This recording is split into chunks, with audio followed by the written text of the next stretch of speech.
जळगाव जिल्ह्यामध्ये आमचे शिवसेनेचे नेते गुलाबराव पाटील साहेबांनी काय भाषण केलं ते मला माहिती नाही, परंतु प्रत्येकाला इच्छुक राहण्याचा अधिकार आहे, प्रत्येकाला संघटना बांधण्याचा अधिकार आहे, प्रत्येकाला पक्ष वाढवत असताना स्वतःची महत्त्वाकांक्षा प्रकट करण्याचा अधिकार आहे.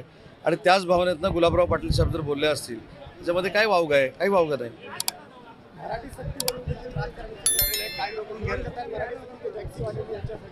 नाही, याबाबत उगाचच काही लोक राजकारण करत आहेत. मी स्वतः मराठी भाषेचा मंत्री आहे, त्याच्यामुळं जसं जिल्हाधिकारी होत असताना, जसं मुख्य कार्यकारी अधिकारी होत असताना, जसं पोलीस अधीक्षक होत असताना मराठीचा पेपर द्यावाच लागतो. त्याच्यामुळं कोणावर जबरदस्ती करून हे केलं जात नाही आहे.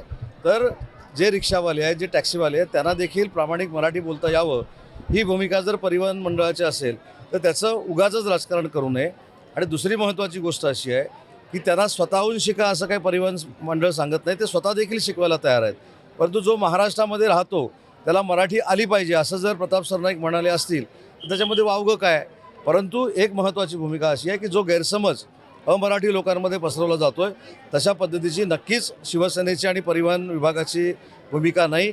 त्याच्यामुळं फक्त त्यांनी शिकावं ही जर आग्रहाची भूमिका असेल तर त्याच्यामध्ये कोणी वावगं वाटून घेऊ नये.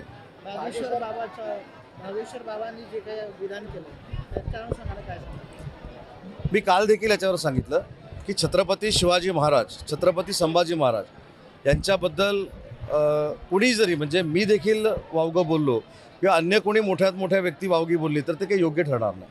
श्रीमंत कोकाटे जे विद्यापीठाचे अभ्यासक आहेत त्यांनी असा स्टेटमेंट भावेश्वर बाबा त्यांनी निषेध करतो आणि आमदारांची शिवाजी महाराजांच्या पायावर बसण्याची पण लायकी नाही.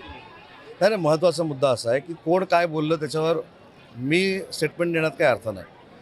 कोकाटे काय बोलले, अजून कोण बोलले, बागेश्वर महाराज काय बोलले हे मी ऐकलेलं देखील नाही. परंतु एक महत्त्वाची गोष्ट अशी आहे की छत्रपती शिवाजी महाराजांबद्दल कोणीही वावगं बोलू नये ही शिवसेनेची भूमिका आहे.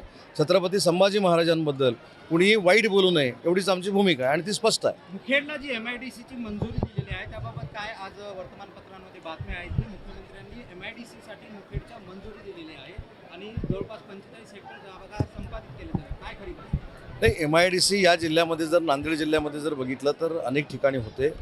अनेक माझे सहकारी याच्यासाठी प्रयत्नशील आहेत. मुखेडमध्ये देखील आम्ही नोटिफिकेशन काढलेलं आहे आणि नोटिफिकेशन नंतर आता पुढची प्रोसिजर होणार आहे. नांदेडमध्ये जो हेलिकॉप्टर निर्मितीचा प्रकल्प आहे त्या संदर्भात जराशा संभ्रम आहे की नेमका काय प्रकल्प आहे, हेलिकॉप्टरचे पार्ट्स बनणार आहे? मला देखील संभ्रम आहे. मला आता नांदेडमध्ये आल्यानंतर कळलं की हेलिकॉप्टरचे पार्ट इथे बनवले जाणार आहेत.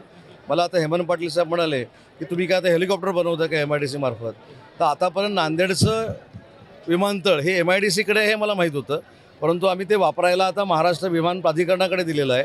परंतु हेलिकॉप्टरचा कारखाना कधी येणार आहे, कसा येणार आहे याची मी पूर्ण माहिती घेईन आणि पुढच्या वेळी नांदेडला ज्यावेळी येईन त्यावेळी त्याचं स्पष्टीकरण करेन. तो करार झालेला आहे, जवळपास 4000 कोटीचा तो करार आहे असं अशोक चव्हाणांनी ट्विट केलेलं होतं. काय खरी परिस्थिती? अशोक चव्हाण साहेब हे आमचे ज्येष्ठ मार्गदर्शक आहेत, त्यांच्याशी मी चर्चा करेन आणि पुढच्या दौऱ्यामध्ये तुम्हाला सांगेन ना.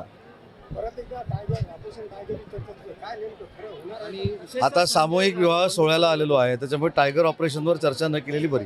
बंडू जाधव यांची चर्चा सुरू आहे, ते नाराज आहेत. बाबूराव कदमांनी घेतलेल्या ऐतिहासिक आणि हदगावमधल्या पहिल्या विवाह सोहळ्याला आलेल्या असताना त्याच्यावर राजकारणावर चर्चा करणं योग्य नाही. बंडू जाधव तुमच्याकडे येणार असेल तर वेलकम करणार का? तेच राजकारण आहे. वेलकम करणार का तुम्ही जर राजकारणावर बोलायचं नाही असं ठरवलं. शक्तीपीठ महामार्गाच्या अनुषंगानं प्रश्न आहे. राजू शेट्टी म्हणले जर तुम्ही जर अशा पद्धतीच्या शक्तीपीठ महामार्गाचा करणारच असं जर ठरवलं असेल तर आम्ही कायदा हातामध्ये घेऊ. नाही, राजू शेट्टींचा जर काही गैरसमज असेल तर सरकार नक्की दूर करेल. परंतु शक्तीपीठ महामार्ग जसा समृद्धी महामार्ग हा महाराष्ट्राच्या विकासाला गती देणारा ठरणार, गेम चेंजर ठरणार, तसाच शक्तीपीठ हा देखील गेम चेंजर ठरणार आहे. त्याच्यामुळे जे कोण घटक असतील त्यांची समजूत काढली जाईल.